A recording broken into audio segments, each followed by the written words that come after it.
summertime, and it's the Green Connection, so that's the time to be green. And to help you keep green, stay green during the summer, the heat, maybe the drought, is my good friend David Rodriguez. Hi. I hope he's my good friend. Well, I sure am. From Thank you for Texas inviting me back. Texas AgriLife. It's Texas A&M AgriLife. He's a horticulturist there. And we're going to do a show on some of the programs that the AgriLife has going on in San Antonio for the summer for your kids and for you, and talk about some of the plants, the new superstar plants, and just sort of keep you going and make sure that your garden and that your house has great curb appeal. Okay? Good. Let's do So, it. Welcome, David. Good. Yes. I have David. I take him in the seasons. We have fall, winter, summer, spring. And sometimes it feels like summer to summer. Sometimes. Okay. So you have you've had a series of programs going on. The Earthkind. Earthkind Gardening Series. Yeah.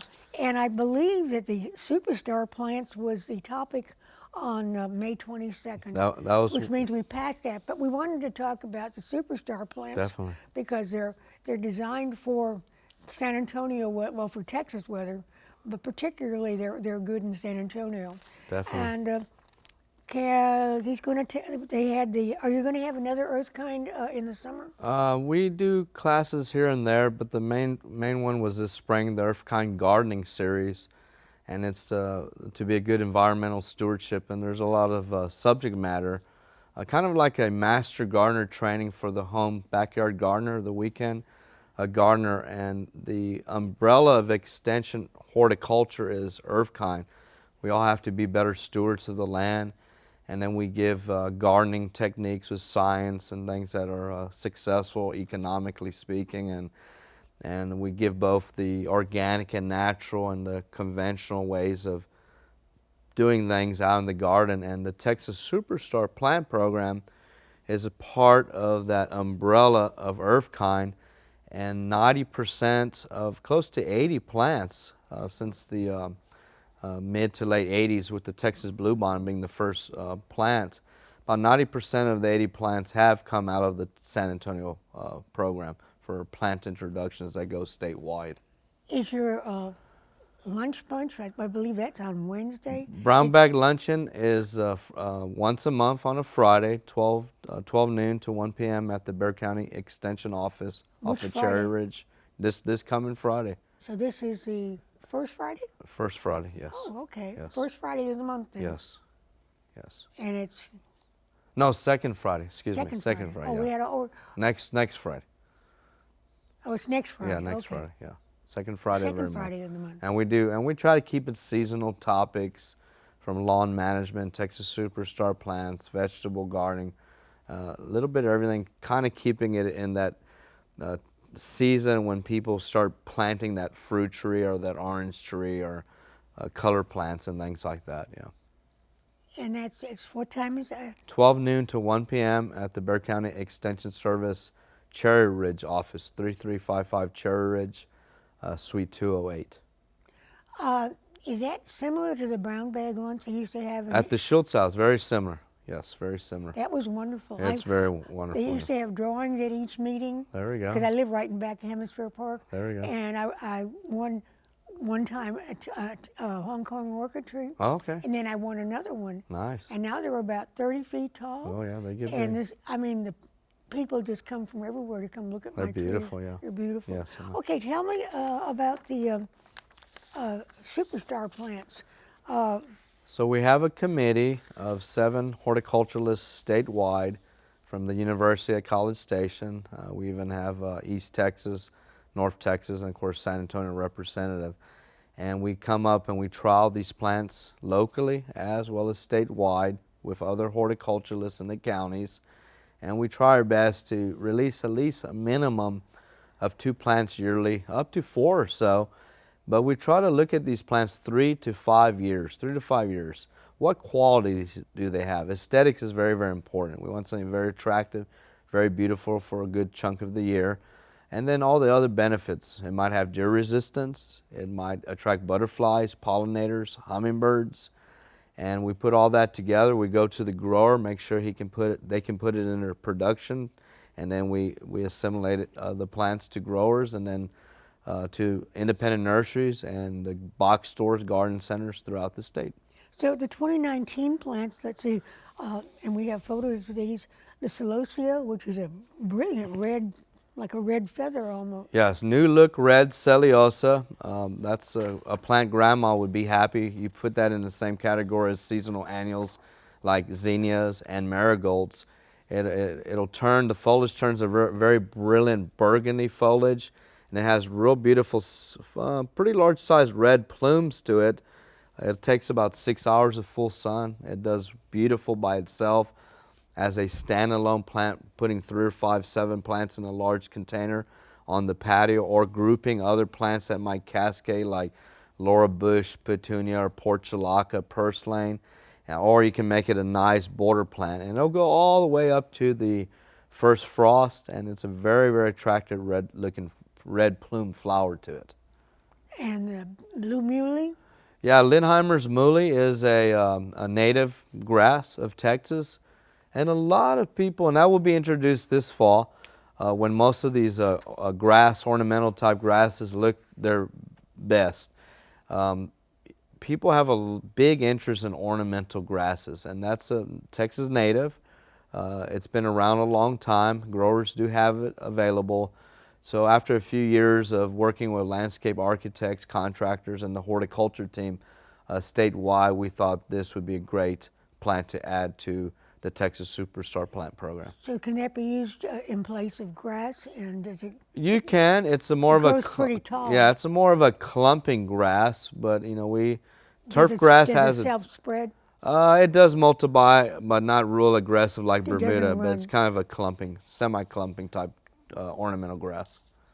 So then we've got the blue angel. Yes, blue angel and white angel. A lot of us remember a Rose of Sharon. It's the Althea. Yeah, hibiscus. And that's an old-fashioned hibiscus. It's a deciduous plant. It's a small tree, large shrub, multi-trunk typically.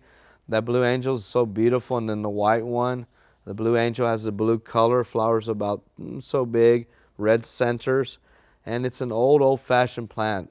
This is From Chicago, that's where I'm from. yeah, it's a yeah. good selection. We used to turn them upside down and put a toothpick through them and put a little bud on the top and make dolls. Oh, okay, cute. And again, it's an old-fashioned plant, but it's a newer selection that is out on the market. So and designed for this climate. for Texas in general, yes.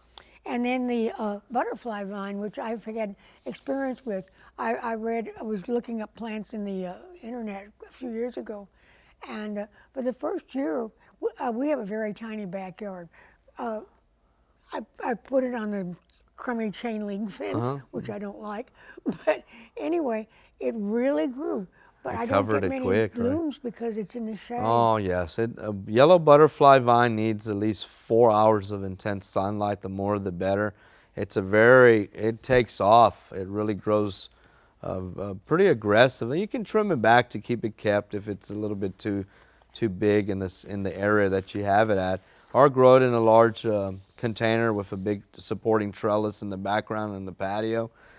Beautiful yellow dainty flowers, and it gets its name butterfly vine because it has beautiful capsules, the seed pods that turn a lime green to a brown color, and they resemble a butterfly. And once they turn brown or papery in appearance, you can harvest those. And if you like doing arts and crafts, like making like Christmas ornaments and things like that, they're easy to paint, and I've seen a lot of folks decorate them as well. So it's a wonderful vine, but you're right. If you really want to enjoy those yellow abundance of dainty flowers, you really need at least have 4 to 6 hours of intense sunlight. But if you don't care about the flowers, you just want to cover your fence, it does. Also, it goes to the ground and makes a ground cover. There we go. Also. Yes, ma'am. One of my neighbors has a townhouse, and he planted it from the second floor on the outside. Oh, okay. And the whole house in the front is covered with the butterfly vine. It's really beautiful. And it might be a little bit aggressive growing for some folks, but you can easily get the head shears and trim it accordingly. Yeah, I pull them. Yeah. Okay, our next topic is bugs, Insects, yes. insects. And we saw a lot this Insects spring. for getting rid of, or insects for collecting to eat. Uh-oh. I think we're showing a calendar of the bug camps that Molly Keck Molly is going to Keck, be our conducting entomologist, this yes. summer, and they've got all the dates. See, coming up is July 10th, 17th, 22nd, and June 27th is the. Well, that's sort of in between. It's June 27th coming up, and then it is July 10th, 17th, 22nd, and 29th. Yes, Molly Keck's been our entomologist here with the Bexar County Extension Service for quite a while. She does a lot of adult and industry support and research, and she's has a good eye in doing these camps for the little ones, and it really gets them involved in the world of insects and all that we have out there, collecting butterflies, insects, and all that. And she keeps them busy, and they learn a lot. She also has a bee camp, so we get the little ones suited up in bee outfits, make sure they're nice and tight, and then we actually go out to hives, open them up, and learn about the bee my. colony. So she does Tell a your great kid, job. go out and play with the bees. Well, we make sure they're suited up, yes. Where are these conducted? We have them at several places, at the Extension office on Cherry Ridge, and you can find about those camps for the kiddos and other camps we offer spring break and Yeah, I other think we had a things. calendar Yes. showing the Good. and a few pictures showing they really they have the microscopes. Yeah. As far as the bug's concerned, how are we doing this summer? As far as I remember, sometimes we have some invasions of. Yeah, What's our invasion? What's the invasion of the year? yeah, this spring was pretty tough. You know, we've had a lot of rain, and soon after all this rain events and high humidity, you know, the same old, those red fire ants have come out. The mosquitoes are very, very abundant, so, you know, we want to make sure no stagnant water in and around our houses. And in the garden, cucumber beetles, stink bugs, you know, it seems like they don't go away. They come back every season, unfortunately. Yeah. So if you don't, and how do you get? What is your suggestion for getting rid of them? Well, the biggest thing is planting the right varieties of plants and cultural. Cultural as best as you can. The right sunlight, the right growing conditions, air circulation, and really recognizing why, if you have an issue with an insect or a disease, why it's there. And it's usually something we're not doing right. We planted the tree too deep. We're watering it too much. We're stressing it somehow. And if indeed we really, really have to do a pesticide application, we first of all identify the bad insect, because only about 5% are bad, and spray with the least toxic but effective insecticide, and always read and follow label instructions. When is it? Is it a spraying, or what do you recommend for sort of getting rid of them before they start? Yeah, the ideal time to do most of the spraying is early in the morning when it's cool. However, certain plants that bees go to, you know, like cucumbers and squash and other plants, if you're aware that they're out there often on your flowering plants in the morning, if that's the case, then we would probably be best off spraying with the right product more in the evening time, past 5 o'clock or so when the sun has dropped, because most of the bees have returned back to their home, their colony. So we always want to make sure we use the products correctly for the right insect, dilute it correctly, mix it up, watch the temperatures, of course, with the summer heat, and be cautious of the good insects. You're trying to get rid of the ones you don't like or need out there, but we want to be careful with the good ones as well. Otherwise, you can get out to your net and catch them. But that's what the kids do, the butterflies. Oh, well, I don't we have some pictures of, there are some, what's happening is that they're suggesting that the food of the future will be the insects, because everything else will be dying out, and there'll be more people. You know, in Asia, and I think we have a picture. They sell grasshoppers yes, and roaches ants and a Yes. variety of insects that they fry, and they have them in. It looks like you're going to the vegetable market, but you're going to the bug market, and they eat it like popcorn. And And then there's a chef, well, there's several chefs that are taking up the study of insect cooking. yes, oh And yes. as a matter of fact, I think Molly does a dinner or two a year on. I believe we're scheduled for October this year. The last couple years we've been partnering with the San Antonio Botanical Garden. So I believe it's in October during Monarch Butterfly Week. You don't eat butterflies. No, we don't eat the butterflies. And we do fire ant queso, crickets, the chapulines, and like chips, and a few other things. So Do it's, you eat them? oh yeah, the fire ant queso is very delicious. Well, looking at But it, they're- I mean, they're if not I have alive, a picture of yeah. somebody eating the snacks, you know, and I think, oh my goodness, here's this grasshopper and he's eating it. Well, as Americans, you know, we look at it like, ooh, but worldwide, even down south in Mexico and places In like Mexico that, is yes. a lot of Yes, yeah, they definitely. almost as in Asia. Yes, and it's And, a high protein content. According you to know. the comments, and I don't know if they're true, they're very tasty, and you should not be afraid. But the idea of eating the roaches that I'm trying to Yeah, chase away from the me house, too. and then eating them, I don't think hot sauce will fix that. in a way, it's like I'm getting back at you. You've been eating my We stuff, now it's my turn. do. Okay. But they have a lot of those places have farms that they make sure that they're clean, and they basically farm a lot of these Oh, so they're insects. farming insects? Yes, they farm a lot of these crickets and things like Are that. there any in San Antonio? I think there's a place out of Austin, I believe, that's Yeah, starting to Austin's do all into doing everything some that's crickets like new that. and green. Yes. A long time ago, God, I hardly can remember when I first came to San Antonio. I worked with their Green Building Oh, okay. Association, and I had a magazine. You remember it, Product and Design, and they're anything new that comes up, they're all for it.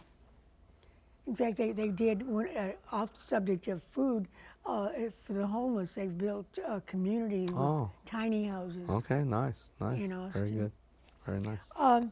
Okay, now we're going to go to this program you've got coming up, your citrus. Yes. When is that?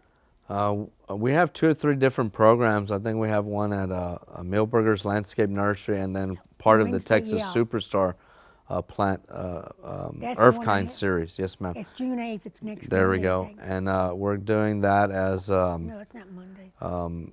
learning about citrus. You know, a lot of people like growing citrus. You know, that makes a wonderful Father's Day gift. You know, limes and lemons and the Satsuma mandarins. You know, we have a lot of deep history here at the San Antonio Botanical Garden. All the breeding that Dr. Moy did on the newest Texas Superstar citrus, orange and Arctic frost.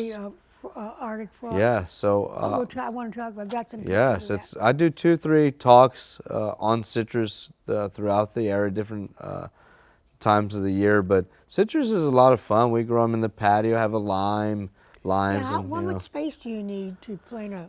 If you do a tree in a container in the patio, you want to put it in at least a 20-inch diameter container. A good drainage, a real good potting mix.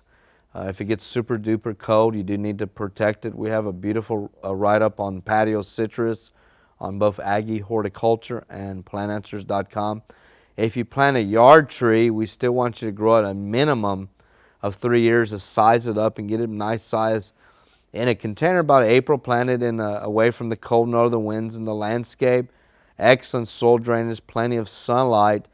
And a tree, usually 8 to 12 feet is the size we want y'all to maintain them as, big bushes.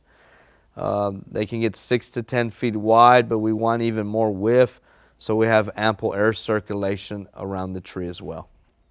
How large a tree should you start with? The standard size that most people are able to find is a number 3 or number 5 container. Those are typically about a 10-inch diameter container. And how deep?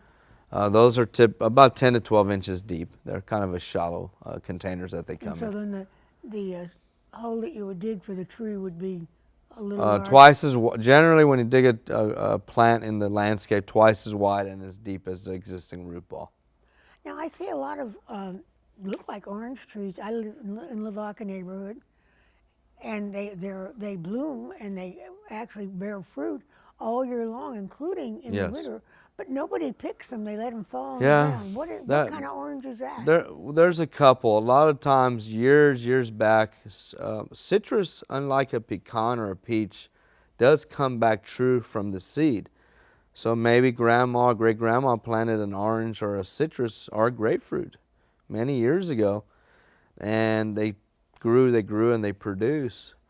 And that's why a lot of these trees are grafted now, because it takes them a while to grow out of juvenility. That's why they graft them. But these ones that great grandma or grandma might have planted from a seed, the neighborhood's getting older and maybe they're not harvesting them. That's a big part of it. The other part of it is they're grafted, and those older ones that are grafted on sour orange rootstock. That's, I think, what it is. Yeah. We have a house that was revamped, and they planted a whole row of grapefruit trees Yes. on the space between the street and the sidewalk. Yes.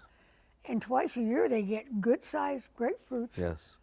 and nobody picks And them. nobody These picks orange trees, it seems like they ought to load them up, but they're sour. Yeah, if the top got compromised somehow from drought stress or winter kill or other, that rootstock that they're grafting on is very aggressive, and you got to keep it clean under the graft zone by trimming. They have very upright growth, larger leaves, big thorns on them. Then they have those big thorns, an abundance of oranges, but they're very sour, and that's another big reason we have so many that people don't even eat. Well, I see them on the tree, and they look so pretty, and then they fall on it. And Yeah, I can't believe they bloom twice a year. Oh yes, oh yeah. And if you're doing urban beekeeping, which Molly Keck and I teach a couple classes every year with the Extension Service, some of the best honey is from citrus. So that's a benefit in the urban areas of urban beekeeping. What can you use those sour oranges for? They make certain types of candies out of them, Mexican candies and things like that. But you got to put a lot of sugar in them. What do they use the juice? No, they dry out the fruit, and they kind of put sugar with it. Preserve it. There we go. Yeah, okay. There we go. Yes. Yeah, that's a good idea. Yes, yes. Okay, get the Arctic frost orange. What time of the year is the right time to plant the citrus? When you can find them, plant them anytime as a patio tree. That's the first thing. Where do you find them? Yeah, any good independent nursery. Fanix Garden Center, Millburger Landscape Nursery, Rainbow Gardens. There's not too many independent nursery, mom and pop nurseries, but the box stores are doing a very good job bringing in the right varieties into our area. Much better job. So as soon as you can find it, go ahead and size it up in a large container. And that orange frost and Arctic frost is such a special. Is there a difference between orange frost and Arctic frost? Yeah, both of those Dr. Moy bred, and he crossed those with Changsha tangerine, which has the most cold hardiness of all citrus for here, but they're very seedy. So he crossed those from Satsuma mandarin lineage, and that's where he came up with orange and Arctic frost. And it just has more winter hardiness to it, and they're very high quality Satsuma mandarin oranges with very little seed in them, if any. But what is the difference between the two? I would say orange frost is probably a little bit sweeter than Arctic, and Arctic probably has a little bit more cold hardiness to it. But most people can't tell the difference. And when's the time to plant them? Because I called, that's what I wanted to get about a month or so ago.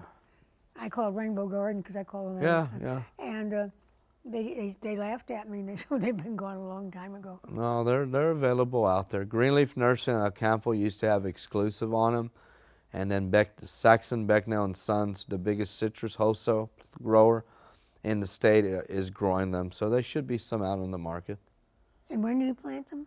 In the landscape, after they've sized up April, May, on the patio in the container, anytime you can find them. Oh, in the summer? Anytime you can find them, yes. Really? Yes, definitely. And how many years does it take for them to 2 to 3 years. 2 to 3 years. They're fast growing. They're pretty one fruit should represent 25 to 42 leaves, and there's a rule of thumb on fruit trees, citrus or other, try to have 1 to no more than 2 fruit per stem, fruiting stem. spaced out every 6 inches apart. So like peaches and citrus, if the plant doesn't lose or drop some of them naturally, then sometimes we have to help it along. The problem is most home gardens don't want to do that. Do you need to, is it better or is it preferable to plant more than one? The more you can plant, the better, but they are self-fertile, so you only They need are. one tree to set fruit on it, yes. And they require a lot of water and a lot of sun? Typically in containers, they'll need much more water than something in Container the landscape. planting is becoming more popular. Oh yes, there are a lot of people. I never have good luck with container because I guess I forget to. Yeah, you have to, or if you can set up a good drip irrigation system on the patio, that helps a lot too, but you're right. So usually about June 15th to September 15th, we tell folks, if possible, I know we're limited on space, is try to move all the containers to a shade past 2 o'clock, but sometimes that's not practical. And that helps cut back on the watering quite a bit.